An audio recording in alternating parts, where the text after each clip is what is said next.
महत्वपूर्ण विषय पर यहाँ आप और हम चर्चा सुन रहे हैं विद्वानों से। और आदरणीय डॉक्टर ज्वलंत कुमार जी ने एक प्रश्न उठाते हुए इस बात को आगे बढ़ाया कि विश्व गुरु के और भारत, तो इस विश्व गुरु का मतलब क्या? क्या कहीं हम सैनिक शक्ति में सबसे अधिक हो जाएंगे तब विश्व गुरु कहलाएंगे, या हम धन में सबसे अधिक धनवान हो जाएंगे तब विश्व गुरु बन जाएंगे, या हम किसी और प्रकार की जो मुकाबले हैं दुनिया में देशों के बीच में, जिनमें एक दो देश दूसरे देश से आगे आने के लिए प्रयत्नशील रहता है, क्या उस रूप में हम सही विश्व गुरु बनेंगे?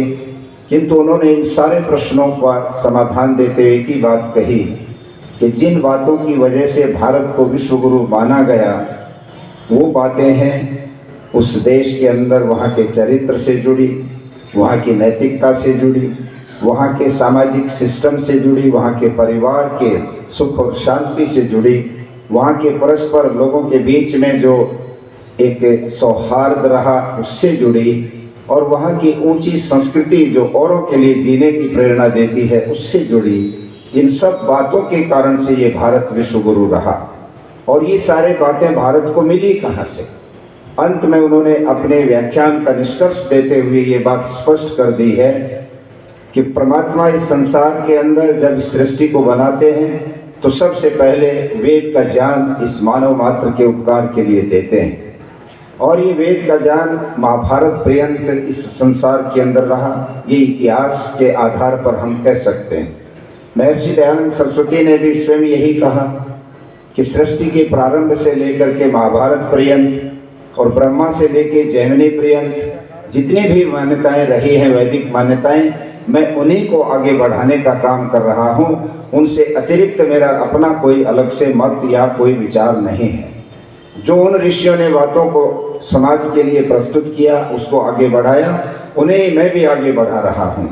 और ये आगे बढ़ाने का क्रम सबसे अंतिम जो चक्रवर्ती सम्राट हमारे देश का रहा वो रहा युधिष्ठिर, जिन्होंने अपना राज्य का जो ताज था वो अपने सुपुत्र परीक्षित के ऊपर डाल दिया था।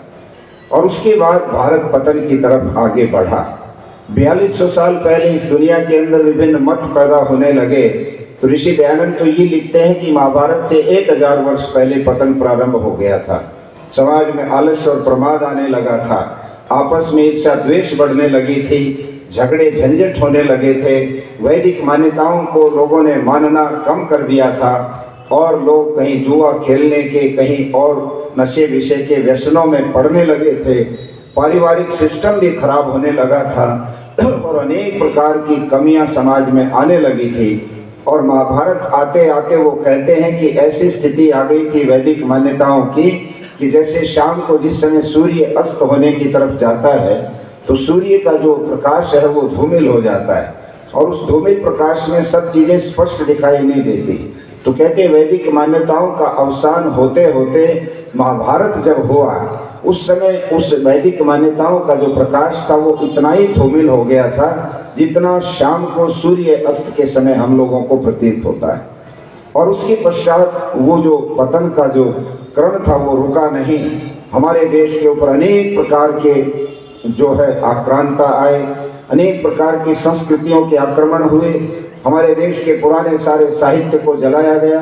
हमारे देश के अंदर ऐसे ऐसे यहाँ शासक आ गए जिन्होंने अनेक वैदिक मान्यताओं को तार तार कर दिया और भारत को एक प्रकार से अपने मुख्य धारा से दूर कर दिया।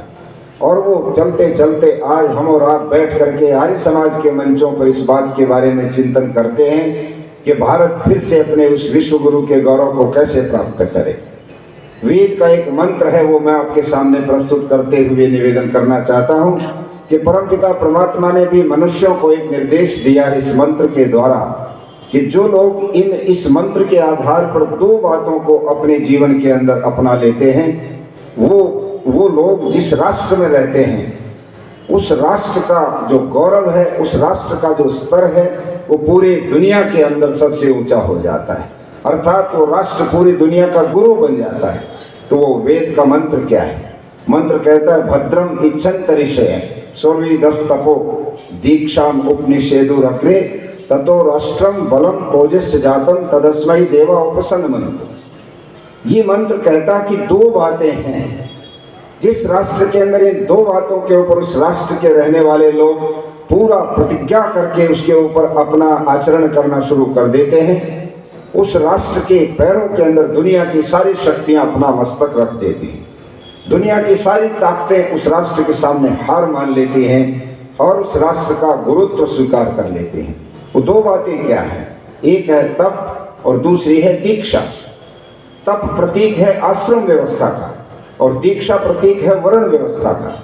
ये दोनों ही बातें ऐसी हैं कि आश्रम व्यवस्था से मनुष्य की उन्नति होती है और वर्ण व्यवस्था से समाज की उन्नति होती है। मनुष्य उन्नत होगा तो जिस समाज का वो हिस्सा है वो समाज उन्नति कब करेगा? वो आश्रम में पूरा तपस्वी हो, आश्रम का पूरा पालन करे, ब्रह्मचर्य आश्रम, गृहस्थ आश्रम, वानप्रस्थ और संन्यास आश्रम की पूरी परंपराओं को भी वो पालन करे। किंतु वर्ण व्यवस्था का अगर वो पालन ना करे तो समाज फिर भी आगे नहीं जाएगा। हमारे ऋषि इसी बात को स्पष्ट करते हुए कहते हैं और आचार्य डॉक्टर ज्वलन कुमार शास्त्री जी का बहुत अधिक एक तरह से अपने व्याख्यान का जो सार था वो इसी तरफ हमको इंगित कर रहा था कि हम लोग आज अपने व्यक्तिगत जीवन में कहाँ खड़े हो गए हैं, कहाँ अब अपने बुजुर्गों के प्रति हम कितने उदासीन हो गए हैं। आज हम लोगों को ये कहानियां पढ़ने को मिलती हैं कि बॉम्बे के एक फ्लैट के अंदर जो एक महिला, बड़ी जानी मानी महिला आशा सहगल जिसका नाम, जिसका बड़ी प्रतिष्ठा यहाँ के समाज में रही, बॉम्बे में लोग उसको बहुत जानते थे। उसके दोनों बेटे विदेश, उसका बेटा एक ही था जो चला गया कनाडा, और माँ अस्वस्थ हो गई, इतनी अस्वस्थ हो गई कि अर्थराइट्स उसको हो गया, घुटनों में, हाथों में, जोड़ों में दर्द हो गया, गठिया रोग हो गया, चलने फिरने में भी अशक्त हो गई और अवस्था ये आ गई कि वो अपने सारे कार्य करने में भी असमर्थ हो गई। उसने फोन करके अपने पुत्र को कहा कि बेटे मेरी स्थिति अब इतनी अच्छी नहीं है, मैं अकेली इस फ्लैट में नहीं रह सकती, फ्लैट बहुत बड़ा है और मैं अपने सारे काम नहीं कर पाती, मैं अपना भोजन भी नहीं बना पाती, नित्यक्रम करने में भी मुझे बड़ी कठिनाई होती है, तो आप या तो कोई व्यवस्था कीजिए अथवा मुझे वहीं पर ले चलो, मैं आप लोगों के साथ ही अंतिम समय बिताऊंगी। बेटा इतना बिजी था, उसने कहा माँ अब तो मैं बहुत बिजी हूँ, मेरे ऑफिस का समय है, मुझे मीटिंग में जाना है, मैं आपसे मीटिंग खत्म करने के बाद बात करूँगा। किंतु बेटा भूल गया और भूलने के बाद लगभग 7 महीने के बाद उसको याद आया कि माँ का फोन आया था और उन्होंने अपने बारे में बहुत कुछ बताया था, तो मैं तो भूल ही गया, तो लो आज उनसे बात कर लेता हूँ। उन्होंने टेलीफोन किया तो टेलीफोन का रिस्पॉन्स नहीं आया, टेलीफोन का कोई जवाब नहीं आया और जवाब नहीं आया तो उसको थोड़ी चिंता हुई। उसने अपने एक मित्र को फ़ोन किया बॉम्बे में, उसने कहा मेरा फ्लैट नंबर इतना है, आप जा कर के एक बार वहाँ माताजी से मेरी बात कराओ, लगता है माँ नाराज़ हो गई है क्योंकि समय ज़्यादा बीत गया, मैं भूल गया, बिजी हो गया, यहाँ काम बहुत ज़्यादा था मेरे ऊपर, इसलिए शायद हो सकता है माँ ने नाराज़गी के कारण से फ़ोन नहीं उठाया होगा, कभी स्विच ऑफ आ रहा है तो कभी नॉन रीचेबल आ रहा है। ये बात कही तो वो उनका मित्र गया और वहाँ पर उसने देखा किवाड़ बंद है, धक्के लगा रहे हैं तो कोई खोल नहीं रहा, कोई आवाज़ नहीं दे रहा। आसपास के फ्लैट वालों से भी पूछा कि यहाँ पर क्या स्थिति है, जो माता रहती थी बुढ़िया वो कहाँ है। उन्होंने कहा बहुत दिन से हमने भी उनको नहीं देखा, हम नहीं जानते क्या है। अंत में पुलिस बुलवाई गई और पुलिस ने आकर के दरवाज़ा जब खोला तो बिस्तर के ऊपर एक हड्डियों का ढांचा पड़ा हुआ था, जिसमें मांस और जिसमें ऊपर जो स्किन होती है, चमड़ी, वो नहीं थी। चींटियाँ उसके चारों तरफ घूम रही थी और टेलीफोन डेड पड़ा हुआ था क्योंकि वो चार्ज नहीं हुआ। ये बात मैं अपनी तरफ से नहीं सुना रहा हूँ, ये पंजाब केसरी के संपादकीय में विजय चोपड़ा ने लिखा और उसने इस बात को लिखते हुए कहा कि देश में क्या स्थिति बन गई है आज, कहाँ चली गई वो मातृ पितृ जो पितृ यज्ञ था, माता पिता की सेवा और शुश्रूषा की जो बातें थी, आज कहाँ चले गए। हम इतने ज़्यादा पैसे के गुलाम बन गए हैं कि हम लोग कनाडा जाते हैं इसलिए कि वहाँ पैसा ज़्यादा कमाने को मिल जाता है, माता पिता की सेवा हो ना हो ये हमारी जिम्मेदारी नहीं है। तब भारत के सुप्रीम कोर्ट ने संज्ञान लिया इस बात का और उन्होंने सीनियर सिटीजन्स के ऊपर एक रूलिंग दी सुप्रीम कोर्ट ने कि कोई भी अपने माता पिता की इस प्रकार से यदि जानबूझ करके उपेक्षा करेगा तो माता पिता यदि ये फैसला लेंगे कि मैं अपनी प्रॉपर्टी या अपना घर अपने बच्चों को किसी को भी नहीं दूंगा तो माता पिता की बात मानी जाएगी, बच्चों का क्लेम नहीं माना जाएगा। मैं ये कहना चाहता हूं कि जो बात वो कह रहे थे आज हमारे समाज के अंदर स्थिति कहां जाकर के खड़ी हो गई है। हम टेलीविजन का पर्दा खोलते हैं, उसके ऊपर क्या देखने को मिलता है सिवाय इसके कि काल्पनिक कहानियां, मनोहर कहानियां पढ़ करके लोग फिल्मी कहानियां बना डालते हैं और उसके अंदर अपहरण, उसके अंदर बलात्कार, उसके अंदर हिंसा, उसके अंदर डकैतियां, उसके अंदर चोरियां, उसके अंदर मर्डर, किडनैपिंग, अश्लीलता, नग्नता, खुले इतने बेहुदे उसमें दृश्य आते हैं कि एक अच्छा बढ़िया सभ्य परिवार बैठ करके उसको देख नहीं सकता है।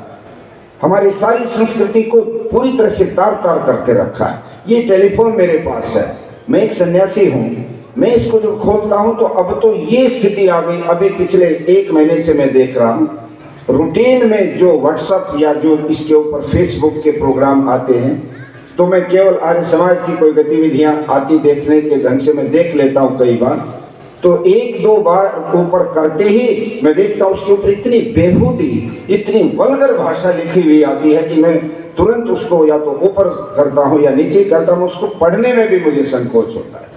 मुझे लगता है कि कोई व्यक्ति अगर ये देख ले कि स्वामी जी क्या पढ़ रहे हैं, मैं क्या करूं, मैं अपनी आंखों को क्या बंद करके बैठ जाऊं, इसके ऊपर ही आ रहा है। और पिछले दिनों भास्कर अखबार के लोगों ने सर्वे किया और उस सर्वे में ये पाया गया कि इस टेलीफोन के ऊपर जो चाइल्ड पोर्नोग्राफी परोसी जाती है उसको देखने वाले लोगों की जो संख्या, जो 14 साल से 34 साल की उम्र के नवयुवक हैं, उनकी संख्या 54% है। 54% लोग उसको पोर्नोग्राफी को देखने वाले युवा लोग हैं। आप और जितने यहाँ बुजुर्ग बैठे, मैं आपसे निवेदन करना चाहता हूँ, क्या आप कभी अपने बच्चे, लड़के या लड़की के टेलीफोन को जांच करते हैं? क्या आप ये कभी देखने की कोशिश करते हैं कि पिछले 1 महीने में मेरे बेटे ने या मेरी बेटी ने इसमें क्या क्या चीजें देखी हैं? यदि आपको वो तरीका नहीं आता तो किसी एक्सपर्ट को बुलवा करके इसका जो सारा डाटा है, क्या क्या इसमें देखा जाता है, वो उसमें आ जाता है एकदम ऊपर कि ये चीजें देखी गई हैं टेलीफोन के मालिक के द्वारा। आपको मालूम पड़ेगा कि आपके बच्चे क्या देख रहे हैं और वो किधर जा रहे हैं, क्या बन रहे हैं।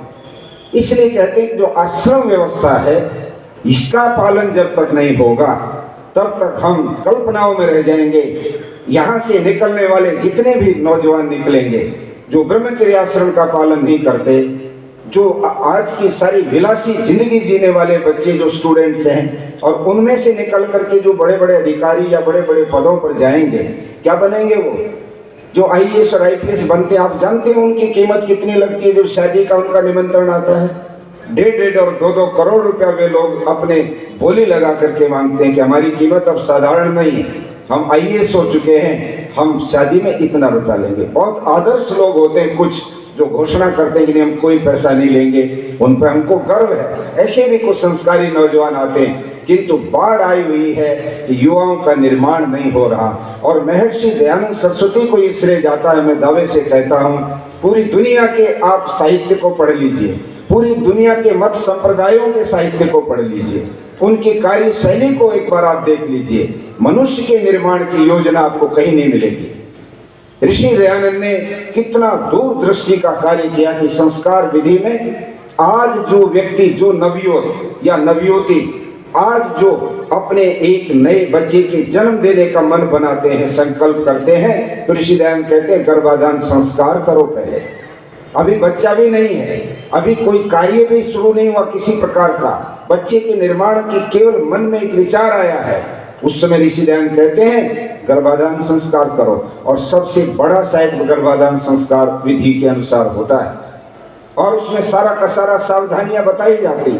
फिर पुंसवन संस्कार होता है जब बच्चे के अंगों का विकास होता है। 2.5 महीने का पेट में बच्चा हो जाता है तो उसका जो है अंगों का विकास होने लगता है, तो पुंसवन संस्कार करके पंडित आकर के समझाता तुमको ये खाना है, ये इस तरह की दिनचर्या करनी है, ऐसे करना है। और फिर जब मन बन जाता है और बुद्धि काम करने लगती है बच्चे की 6 महीने से 8 महीने के बीच में, तो फिर श्रीमंतों ने इन संस्कार स्वामी दयानंद लिखते हैं। और स्वामी दयानंद की कमाल की बात, वैज्ञानिक बात मैं मानता हूं कि 16 संस्कारों में 11 संस्कार ऐसे हैं जो 8 साल की उम्र तक हो जाने चाहिए। 8 वर्ष की उम्र तक वेदारंभ संस्कार 8 वर्ष की उम्र में होता है। जब वो विद्यालय में भेजा जाता है, बच्चा गुरुकुल में भेजा जाता है, उस समय उसका वेदारंभ संस्कार, फिर 14-15 साल तक कोई संस्कार नहीं होता, फिर उसकी शिक्षा होती है। और जब शिक्षा पूरी हो गई तो दीक्षांत समारोह नहीं होता है, उसका समावर्तन संस्कार होता है। और उस बच्चे को जो गुरुकुल का आचार्य है, वाइस चांसलर है, जो भी वहाँ पर मुख्य व्यक्ति होता है जो दीक्षा देता है, वो उस बच्चे को उपदेश करता है। आप उठा करके देखिए, संस्कार विधि में 16 ऐसी बातें उसको बताई जा रही कि आज से तुम अब जा रहे हो निकल के यहाँ विद्यालय से, तप करके निकले हो, तुमने ब्रह्मचर्य आश्रम की पूरी तपस्या कर ली है, अब तुम गृहस्थ आश्रम में जाओगे। गृहस्थ आश्रम में तुमको आलसी नहीं बनना, प्रमादी नहीं बनना, तुमको कोई गलत रास्ता नहीं अपनाना। जितनी तपस्या इस आश्रम में की, इससे भी कहीं ज्यादा तपस्या तुमको गृहस्थ आश्रम में भी करनी। वो उनको सावधान करके भेज दें। और जब कभी भी तुम भटकने लगो तो वहाँ गुरु आचार्य कहता है तुम वापस आचार्य की शरण में आकर के अपना मार्गदर्शन प्राप्त करना। आचार्य ना मिले तो समाज के अनुभवी लोग, घर के बुजुर्ग लोग, उनके साथ बैठ करके अपना मार्ग आगे बढ़ाना। कभी भी स्वयं ऐसे गलत निर्णय मत ले लेना जिससे तुम्हारा सारा गृहस्थ आश्रम खराब हो जाए। और जब गृहस्थ पूरा हो गया तो उसको वानप्रस्थ की तरफ कह दिया, अब आप अगली उन्नति करो, अब आप त्याग की वृत्ति अपने अंदर लेके आओ, परोपकार शुरू करो, पुरुषार्थ शुरू करो, तपस्या करो, साधना करो, सुबह शाम यज्ञ करो, संध्या करो, और दिन में थोड़ा समय लगा करके परोपकार करो। अंतमति सो गति, जब तुम अंत समय में पहुंचोगे तो तुम्हारी वृत्ति परोपकार की होगी, धार्मिक कार्यों की होगी, अध्यात्म की होगी, त्याग की होगी। और जब तुम इस संसार को छोड़ करके जाओगे तो तुम उस मंत्र के आधार पर हंसते हुए जाओगे।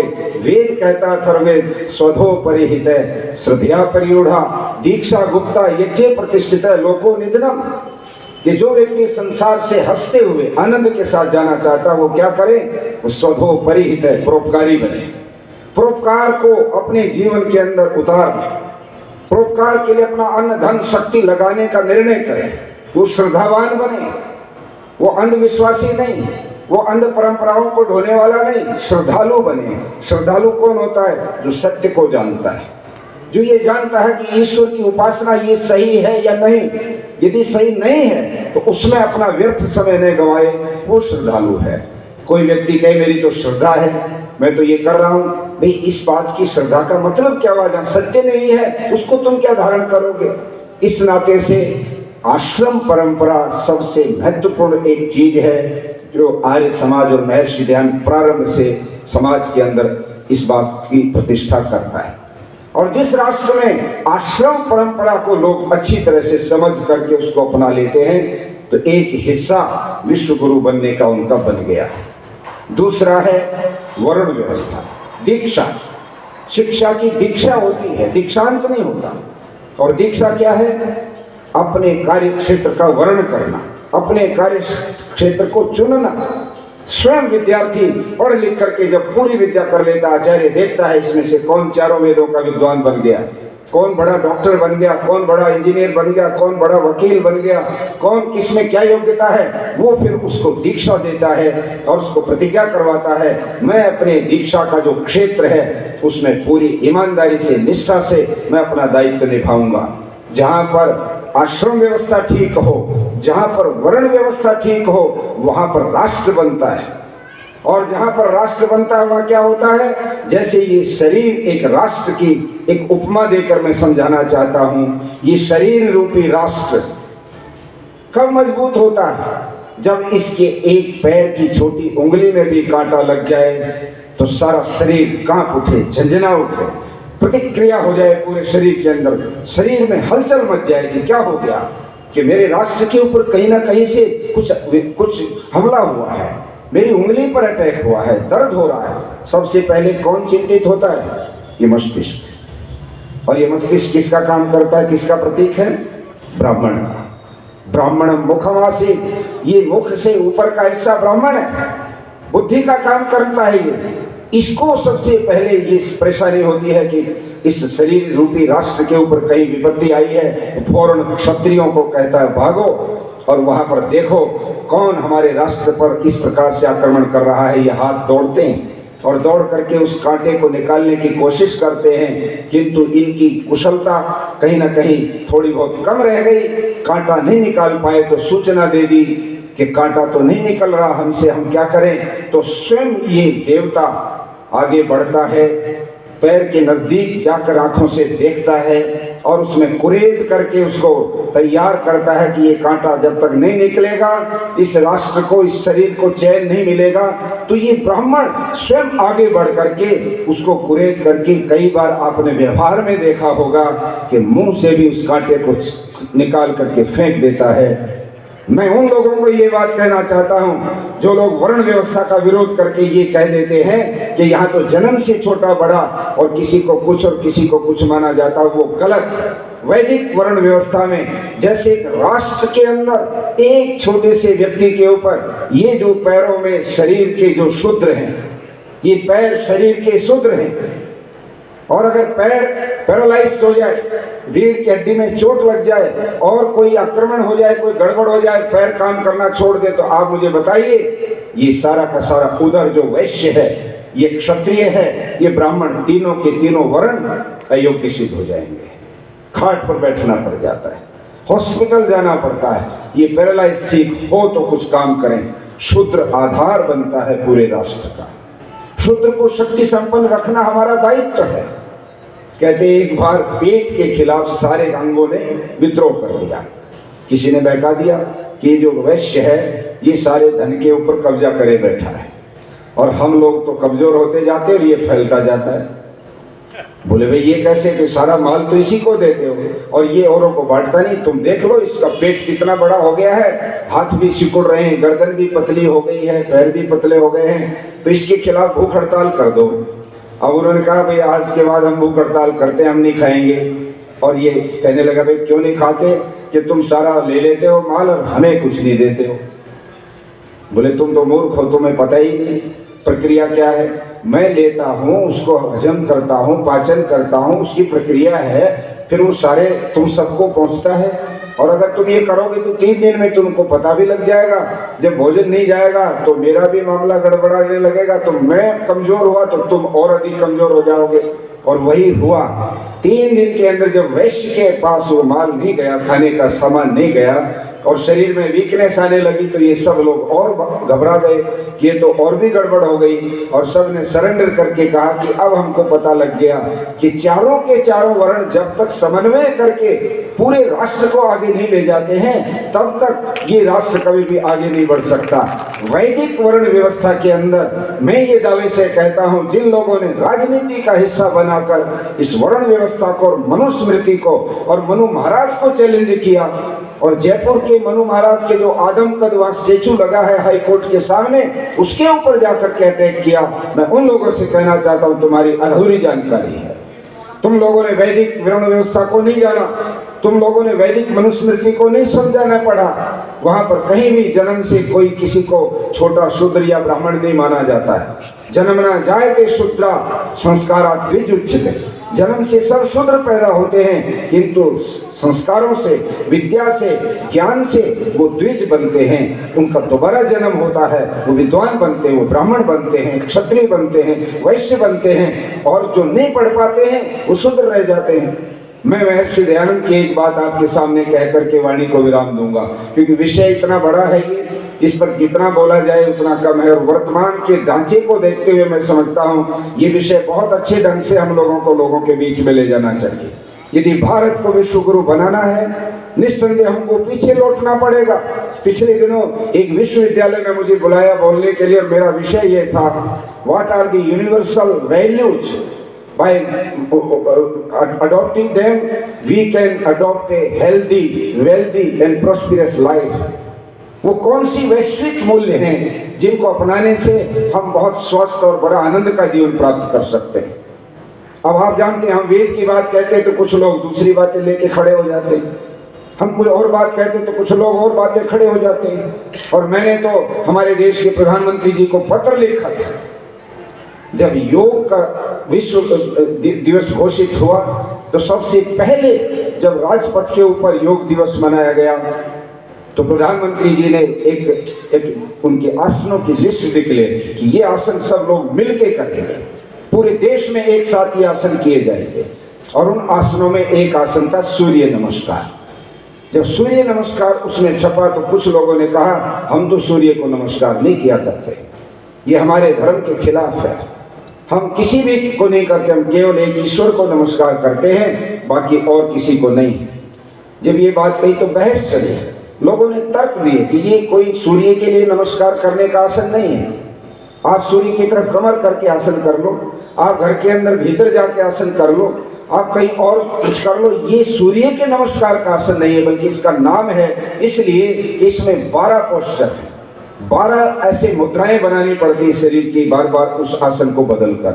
परंतु वो लोग नहीं माने और अंत में प्रधानमंत्री को वो आसन हटाना पड़ा और नया आसन डालना पड़ा। ये अखबार में सारे देश के सामने आया। जब मैंने पत्र लिखा, मैंने कहा आपने एक तजुर्बा किया और सारे देश को योग के क्षेत्र में सबको एक स्थान पर आमंत्रित किया कि आओ मिलकर योग दिवस मनाते हैं, किंतु कुछ लोगों को एक आसन के ऊपर एतराज हो गया। मैंने कहा मैं आपको एक सुझाव देना चाहता हूँ, आप उस पाठ्यक्रम में उस चीज को लागू कीजिए। भारत ही नहीं, पूरी दुनिया के अंदर कोई व्यक्ति चैलेंज नहीं कर सकेगा कि ये चीजें हम नहीं पढ़ेंगे, ये गलत है या ये हमारे किसी धर्म या शरीयत के खिलाफ है। और वो मैंने उदाहरण दिया यम और नियम, अष्टांग योग के यम नियम। आप यम नियम को लागू कर दीजिएगा। जैसा स्टैंडर्ड है बच्चे का, 8वीं क्लास के बच्चे को कितने स्तर तक का पढ़ाना है, 10वीं के कितना, 12वीं 14वीं और MA के बच्चे को पूरा योग दर्शन पढ़ाना है या जो भी उसका रूप बनाना है, आप उसका स्टैंडर्ड बढ़ाते जाइए, उसका एक्सप्लेनेशन ज्यादा करते जाइए ताकि उनका जितना स्तर बढ़े उतना ही वो उसको गहराई से समझते चले जाए। और यम और नियम दोनों के दोनों ऐसी बातें हैं जो यूनिवर्सल वैल्यूज हैं, जिनको जैनी लोग तो पंचशील मानते हैं। यम औरों के प्रति अपना व्यवहार हम कैसा बनाएं, ये हमको इंगित करते हैं। दुनिया के और लोगों के प्रति और प्राणियों के प्रति मेरा व्यवहार कैसा होना चाहिए, ये यम कहता है कि यम पहले अपनाओ। पहले नंबर पर औरों के प्रति अपना व्यवहार तय करो, तब आप ईश्वर की तरफ आगे बढ़ोगे, तब आप योगाभ्यास के अधिकारी बनोगे, तब आप संध्या की साधना की जो समाधि है वहां तक पहुंचोगे। और उसमें औरों के प्रति मेरा व्यवहार कैसा है ये प्राथमिकता पर रखा, ये वैदिक संस्कृति है। और मेरे अपने प्रति मेरा व्यवहार कैसा हो ये नियम के अंदर लिखा है। अहिंसा, सत्य, अस्तेय, ब्रह्मचर्य, अपरिग्रह, ये 5 बातें हैं। कहते हैं इनका पालन प्रत्येक मनुष्य दुनिया का अगर करता है, मनुष्य वाचा कर्मणा अहिंसा भाव रखता, किसी से द्वेष नहीं रखता, तो दुनिया में ये सारे के सारे जो हाइड्रोजन बम हैं ये सारे के सारे पानी में खराब करने पड़ेंगे, इनका कोई उपयोग नहीं हो पाएगा, क्योंकि हिंसा दिमाग से निकल जाएगी। धीरे धीरे धीरे धीरे प्रोसेसिंग होगी। स्कूल के क्लास के अंदर, कॉलेज के कोर्स के अंदर यम नियम पढ़ाया जाए अगर, और दुनिया का हर मजहब का व्यक्ति उसको पढ़े, कोई ये ना देखे कि ये आया कहां से है, क्योंकि ये किसी धर्म ग्रंथ में से नहीं आ रखा है। ये तो योग दर्शन के पहले 8 सीढ़ियों में से 2 सीढ़ी है, व्यवहार के पक्ष है, आचरण की बातें हैं। सब कहते हैं चोरी नहीं करनी चाहिए, सब कहते हैं हिंसा नहीं करनी चाहिए, सब कहते हैं सत्य बोलना चाहिए, सब कहते हैं सदाचारी जीवन बिताना चाहिए, सब कहते हैं अपरिग्रह बनो, त्याग करो, संग्रह मत करो धन दौलत का। कौन विरोध करता है इसका? सब मान लेंगे। और शौच, संतोष, तप, स्वाध्याय, ईश्वर प्रणिधान, इसको भी सब मान लेंगे। हाँ, ये विवाद हो सकता है कि ईश्वर कौन सा है जिसको तुम प्रणिधान करोगे। हम आप पे कोई बहस नहीं करना चाहते। आप जिस भी ईश्वर को जिस रूप में मानते हैं, एक ही बात हमारी मान लीजिएगा, सारी दुनिया की समस्याएं समाधान हो सकते हैं कि हम जो कार्य करते हैं वो हाजिर नाजिर उस ईश्वर को मान के करें कि वो मेरे कार्य को देख रहा है, मेरे कार्य का वो साक्षी है ईश्वर, और उसने मेरे इन कार्यों का फल देना है। मैं अधीन हूं उसके, मैं स्वतंत्र नहीं हूं। यदि ये बात दुनिया के लोग समझकर मान लें कि मेरा हर कार्य ईश्वर के सामने खुला है, मैं मन में भी विचार करूंगा तो भी उसको पता है कि मेरे मन में कौन सा विचार घूम रहा है, मैं छिप के भी कोई पाप करूंगा उसको दिखाई दे रहा है ईश्वर को कि ये अब यहाँ पर ये चालाकी कर रहा है, तो मैं कहीं ना कहीं हानि में जाऊंगा, मुझे दंड मिलेगा। यदि ये विचार हमारे मन में बैठ जाता है, दुनिया का कोई भी व्यक्ति उस ईश्वर को मानता है, जिस भी रूप में मानता है, कम से कम उसके भीतर पाप वृत्तियां कम हो जाएंगी। इसलिए भारत की प्राचीन संस्कृति, भारत के वेद, भारत के सारे वो आचरण जिनसे विश्व गुरु ये भारत बना, महाभारत तक सारी दुनिया के अंदर हमारे ऋषि लोग और हमारे जो विद्वान थे, हमारे शास्त्र थे, हमारे ग्रंथ थे, वो पढ़े जाते थे, पढ़ाए जाते थे। मैं तो आश्चर्य में पड़ गया जब मैंने ईरान की एक अंग्रेजी की किताब पढ़ी, जो वहाँ की गाइड बुक थी गवर्नमेंट ऑफ ईरान के द्वारा लिखी हुई, और उसके ऊपर लिखा था what is the definition of Iran. ऊपर पूछ रहा हो कि इस ईरान की परिभाषा क्या होती है, तो नीचे वो लिखता है Iran is the land of Aryans, Iran आर्यों की भूमि है। तो मेरी रुचि बढ़ी कि ईरान देश जिसमें इतने इस्लाम को मानने वाले लोग हैं, और वहाँ की गवर्नमेंट जो है, गाइड जो आते हैं टूरिस्ट, उनकी गाइड में ये लिखती है कि आर्यों की लैंड है। तो इसके अंदर और खोजो आगे क्या है। मैंने 4-5 पेज उल्टे वहाँ पर मैंने देखा, वहाँ पर वो लिखता 3000 BC, अर्थात 3000 साल बिफोर क्राइस्ट, ईसा से 3000 साल पहले Aryans came from the Caucasian mount. ये जितने हमारे हिमालय के इधर के जो पहाड़ हैं, कहते आर्य लोग यहाँ से आए, प्रशांत महासागर और उनको पार करके ईरान में आ गए, और बंजर भूमि ईरान को आर्यों ने आकर के सब्जबाग कर दिया। यहाँ कला कौशल, यहाँ उद्योग, यहाँ कृषि और यहाँ सारी चीजों को फैला करके ये आर्यों की वजह से ईरान इतना सब कुछ 3000 साल अर्थात 5000 साल पहले आर्यों ने उस देश को इतना बनाया। वहाँ के राष्ट्रपति का नाम आर्य मिहिर, वहाँ के बैंक का नाम आर्यानाम बैंक, वहाँ के और बहुत सारे नाम आपको मिलेंगे। ईरान से इंडोनेशिया तक मैं कहता हूँ दुनिया का सबसे बड़ी इस्लाम की आबादी का देश है इंडोनेशिया, जहाँ पर आज भी बाली देश के अंदर ये माना जाता है कि रामायण हमारे यहाँ लिखी गई, रामायण के अधिकारी हम हैं, भारत नहीं। वहाँ पर राम का इतना प्रभाव है कि वहाँ का इस्लाम को मानने वाला राष्ट्रपति भी मिस्टर कयूम, आज तो वो शायद नहीं है, वो साल में 7 दिन की रामायण की कथा वहाँ के महल में करवाता था। इतना प्रभाव हमारा था। वहाँ के जो हवाई जहाज है उसका नाम गरुड़ एयरलाइंस है। वहाँ की बहुत सारी बातें भारत के साथ जुड़ी हुई है। ये भारत की जो पृष्ठभूमि थी इतनी व्यापक थी, उसके कहीं ना कहीं आज भी प्रमाण मिलते हैं। यदि विश्व गुरु आज भी हमको बनना है, मैं दावे से कहता हूँ आर्य समाज की जब तक विचारधारा को आम आदमी के जीवन में, शिक्षा प्रणाली में जितना प्रचार का तंत्र है उसमें हम शामिल नहीं करेंगे, तब तक ये काल्पनिक बातें रह जाएंगी। केवल अंधविश्वास और पाखंड से कभी भी हम दुनिया के सिरमौर नहीं बन सकते। वैज्ञानिक विचारधारा, तार्किक विचारधारा, वेद की तर्कपूर्ण चिंतन, सृष्टि नियम के अनुकूल जो चिंतन है, वो जब तक स्वीकार नहीं किया जाता तब तक दुनिया के अंदर हमारा प्रभाव नहीं जा सकता। इस नाते से हम और आप इस बात के लिए अपने आप को तैयार करें। आर्य समाज की बातों को हम बड़ी तेजी के साथ उठाएं, आगे बढ़ाएं, सरकारों तक पहुंचाएं। मैंने तो लिखा, मेरी चिट्ठी का जवाब भी आया पीएम ऑफिस से, और उन्होंने इतना ही लिखा कि आपकी चिट्ठी संबद्ध जो संस्था है सर्व शिक्षा अभियान, उसको भेज दिया गया है। वो शायद इस पर कोई कॉग्निजेंस लेंगे, संज्ञान लेंगे, मुझे नहीं मालूम उसमें कितना संज्ञान लिया। और एक बात कह के वाणी को विराम देता हूँ, नई शिक्षा नीति आई है। मेरा उसमें ये स्पष्ट रूप से निवेदन है कि नई शिक्षा नीति में वो कोई चीज ऐड नहीं हुई है जो भारत को विश्व गुरु की तरफ से ले जाने का काम कर सके। वहां पर अगर ऐड हुआ है तो ये ऐड हुआ है कि जलाभिषेक कैसे किया जाता है मूर्ति के ऊपर। वहां पर ये ऐड तो मिलेगा कि कैसे प्राण प्रतिष्ठा की जाती है मूर्ति के अंदर, वहां पर कैसे ये पौराणिक कर्मकांड होते हैं, ये सब कुछ तो डाल दिया, किंतु वहां पर कोई भी वैदिक मान्यता उसमें शामिल नहीं की गई। वहां पर कोई भी आर्य समाज के विचारधारा या आर्य समाज का इतिहास नहीं डाला गया। वहां पर यह नहीं डाला गया कि आर्य लोग बाहर से नहीं आए। वहां पर यह नहीं डाला गया कि ऋषि लोग वो मांस नहीं खाते थे। ये गलत प्रचार है, वेद के मंत्रों का गलत अर्थ है। ये मैक्स मुलर और मौखाले का षड्यंत्र था, जिन्होंने वेदों के अंदर उनके मंत्रों के गलत अर्थ करके हमारे ऋषियों के खिलाफ प्रचार और प्रसार किया। हम लोगों को इन बातों के ऊपर भी आवाज उठानी है। मैं लगातार लिख रहा हूं और ये सब चीजें जा रही हैं। यूजीसी को भी मैंने पत्र लिखा हुआ है, जहां से ऋषि दयानंद का नाम 19वीं शताब्दी के दार्शनिकों से आउट किया गया है। अभी 3 महीने में वो पूरा संघर्ष हो रहा है। मैंने डॉक्टर सत्यपाल सिंह जी से कहा, आप मेरे साथ चल के मिलिए, अपने आप भी लीजिएगा, स्वतंत्र जैसे भी कीजिए।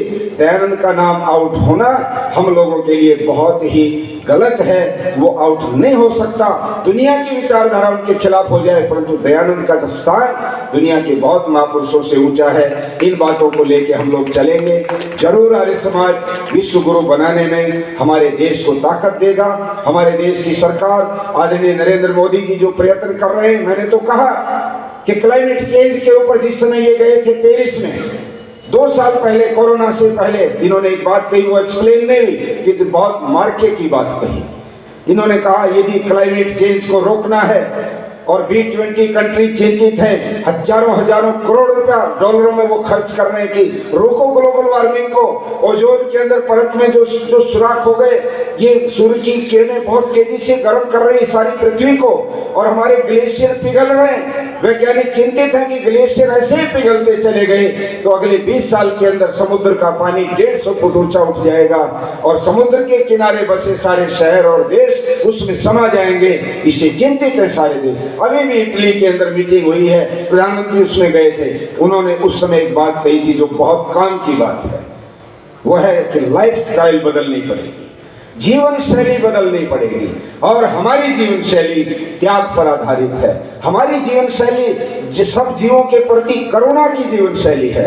हमारी जीवन शैली औरों की उन्नति में अपनी उन्नति समझने वाली जीवन शैली है। आर्यों की जीवन शैली तो औरों को आगे बढ़ाने की रहती है, स्वयं कमजोर रह जाएं किंतु अपने पड़ोसी को, अपने दूसरे भाई को, अपने राष्ट्र को, अपने समाज को आगे बढ़ाने के लिए ज्यादा चिंतित रहते हैं आर्य लोग। इसलिए हम तो उस विचार के मानने वाले हैं। इसलिए हम लोग इन सारी बातों को और अधिक मुखर होकर के कहेंगे तो निश्चित रूप से सरकार के अंदर भी ये बात पहुंचेगी और हम सरकार को आगाह कराएंगे कि यदि विश्व गुरु के नजदीक हम लग रहे हैं तो और थोड़ी सी हिम्मत करके शिक्षा प्रणाली, प्रचार के तंत्रों में जो अश्लीलता और नग्नता और गंदगी आ रही, ये सब चीजें इनको हटाकर एक नया स्वच्छ भारत, एक ऐसा भारत जिसमें परिवार भी अच्छे हों, सब हमारे आश्रम प्रणालियां भी अच्छी हों, जिसमें वर्ण व्यवस्था के आधार पर सारी जातियों के अंतर विरोध खत्म करो, 4 हिस्सों में बांट दो सारे समाज को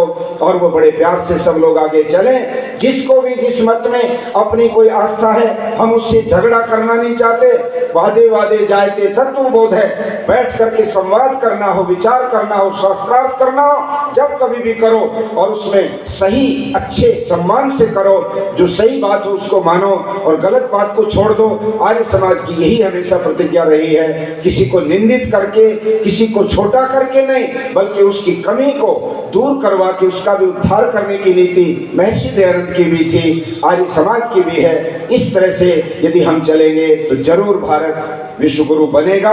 ये स्वप्न हमारा जरूर पूरा होना चाहिए और हम जब तक आर्य लोग जागृत रहेंगे जरूर इस लक्ष्य को पूरा करके रहेंगे। इन शब्दों के साथ आप सबका बहुत बहुत धन्यवाद।